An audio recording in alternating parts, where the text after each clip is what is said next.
Attention, Émile, derrière vous! Ça ne prend pas, Simon. Alors, comment faire un storytelling? Il y a des règles, évidemment. On l'a vu un petit peu dans la vidéo de Brassens. Je sais pas de quel côté ce sera. Mais c'est vrai qu'on va pas dans la technique pour le coup, je trouve, dans cette vidéo. Donc là, je vais essayer de vous expliquer comment structurer la base d'un business, d'un branding, entre guillemets, une base qui va vous servir pour communiquer en règle générale. Essayez de faire un champ lexical autour de votre activité et puis ensuite tracer les traits entre ces différents mots. Faites du synthétique. Et puis peaufinez votre discours et votre histoire en y mettant des émotions, des besoins et des valeurs et des sources, des références. Bref, il y a tout un tas de choses qu'il faut mettre dans un storytelling, dans une bonne histoire, dans un bon produit, dans un bon business. Et on va voir comment moi je le découpe finalement avec ce que je vous propose de rejoindre le Web Chasseur Cueilleur Club. Alors, c'est évident, quand tu es créateur d'une entreprise, tu dois avoir un secret que les autres n'ont pas. Une méthode, une technique, un truc que tu as. Alors c'est assez difficile, parce que moi par exemple, on pourrait apparenter mon contenu au développement personnel, ou tout simplement à de la formation en ligne. Mais c'est pas que ça. Qu'est-ce que c'est? Mon secret à moi, entre guillemets, ma méthode, c'est savoir investir et devenir un aventurier. Hein? Faut vous soulager un peu. Alors savoir investir, c'est tout simple, c'est à quoi tu passes ton temps. Est-ce que tu passes ton temps à consommer du divertissement parce que tu t'ennuies et que tu veux tuer le temps? Alors qu'il faut pas le tuer le temps, c'est ce qu'il y a de plus précieux. Mais aussi tu peux consommer du contenu d'information, tu peux passer du temps sur les réseaux sociaux parce que tu veux être au courant de tout. La question en fait là-dedans c'est qu'est-ce que tu fais de ce savoir? Tu prends du temps pour acquérir du savoir, mais qu'est-ce que tu en fais? Tu peux aussi te former pendant des années et finalement ne rien en faire. Dans ma ligne éditoriale, dans ma philosophie, dans mes valeurs, il y a ça. Il y a la notion de transforme un passe-temps en quelque chose. Chaque expérience peut devenir une expertise. Et évidemment, il y a la notion de son temps et il y a la notion de l'argent. L'argent, bien sûr, à un moment, il va falloir l'utiliser. Je ne vous conseillerais pas de mettre de l'argent de côté indéfiniment comme ça. Je suis même plutôt un pro dette. En tout cas, tant que le monde fonctionne comme ça, moi aussi je ferai des dettes. J'essaierai d'évoluer avec des crédits. Il faut pas en avoir peur. En France par exemple, on a des vrais problèmes qui nous empêchent d'avancer. Je parle pas de la France bleu, blanc, rouge. Je parle de la France, toi et moi, l'humain. On a des croyances comme ça qui sont installées. On a notamment un problème avec le crédit et un problème avec les impôts. Tiens. Alors le crédit, c'est un outil aussi que 100% des gens riches ou qui ont réussi aujourd'hui sont des gens qui ont utilisé le crédit. Et les impôts, tout simplement, c'est je te souhaite, moi, que tu payes le plus d'impôts possible. Voilà, je te le souhaite. Et si t'es pas d'accord avec ça, alors à toi, je te souhaite de ne plus payer d'impôts. Tu verras que finalement, quand tu payes plus d'impôts, c'est que tu gagnes plus assez d'argent. Donc moi, je te souhaite de payer des impôts. C'est bien. On vit dans un pays formidable.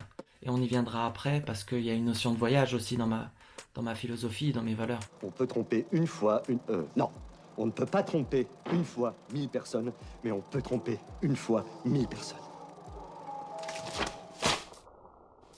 Et c'est le point d'après, c'est devenir un aventurier. Et en fait, il y a deux choses que j'aimerais te transmettre.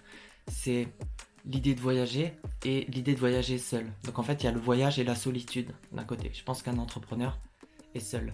Et je te conseillerais d'avant de commencer l'aventure de l'entrepreneuriat, très fortement de partir en voyage seul. Tu apprendras à prendre des décisions et à les assumer.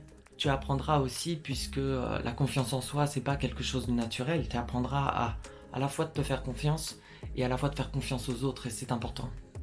Tu apprendras notamment que les gens sont enclins à t'aider, en fait que les gens sont gentils. Ça va te réconcilier avec les gens. Si tu restes trop longtemps en France, malheureusement, tu vas parfois être dans la psychose ambiante. Et quand tu es en mode voyageur, t'as moins ça, parce qu'il y a toujours ce moment où tu es perdu et que tu as besoin de quelqu'un. Donc tu vas être amené à suivre un inconnu et tu vas te rendre compte qu'en fait les gens te veulent du bien en règle générale. Tu bluffes, Martoni. Il bluffe. Pas sûr. Si, il bluffe là, ça se voit tout de suite. Non, il a pas l'air de bluffer là quand même. Si, il bluffe là. Et tout un tas d'autres qualités évidemment, avec ta capacité d'adaptation, parce que tu vas accepter d'être hébergé dans de mauvaises conditions ou de voyager en mauvaises conditions, tu vas te retrouver à attendre, tu vas être contraint par la météo, tout un tas de choses qui vont te ralentir, sur lesquelles tu vas devoir être stoïcien et tu grandiras forcément, et c'est quelque chose qui ne se transmet pas, c'est quelque chose qui se vit. Cet esprit du solitaire que tu as dans le voyage, par exemple, au niveau de la rencontre, tu es beaucoup plus ouvert aux gens. En fait, c'est en groupe que tu t'isoles. Mais quand tu voyages seul, tu dégages quelque chose et finalement les gens viennent à toi. Alors déjà, ils viennent à toi parce qu'ils sont gentils, ils aimeraient pas être à ta place, seul comme ça. Et finalement, après quelques échanges, ils te diront presque tous qu'ils t'admirent, ta façon d'accepter d'être seul et disposé. Et finalement, ils vont t'envier, ils vont te le dire et ils ont raison.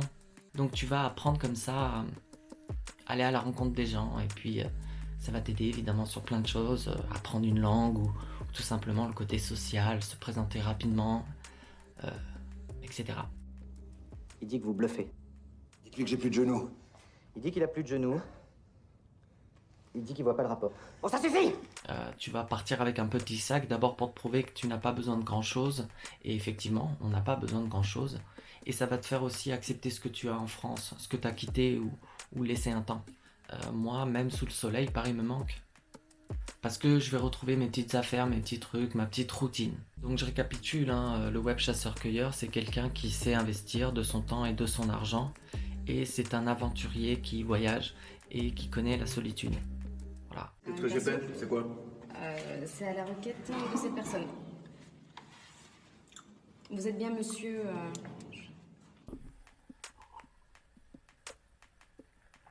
Oui, et j'ai mis en ligne mon site internet, ça s'appelle keken.fr. J'ai créé un blog, donc abonnez-vous à la newsletter. Ou encore sur la home, vous allez avoir une invitation à rejoindre un Discord. Je vous invite à le faire, j'aimerais réunir des gens un peu motivés pour travailler peut-être ensemble. Donc ça concerne les web entrepreneurs et les digital nomades. Donc dans ces deux catégories, il y a un vaste programme. Ce sont des gens qui travaillent seuls et qui ont décidé de prendre leur indépendance et qui s'organisent pour la retraite. J'avais voté, il bluffe pas. Hein. Peut-être qu'il bluffe, hein, peut-être qu'il avait qu'une seule balle.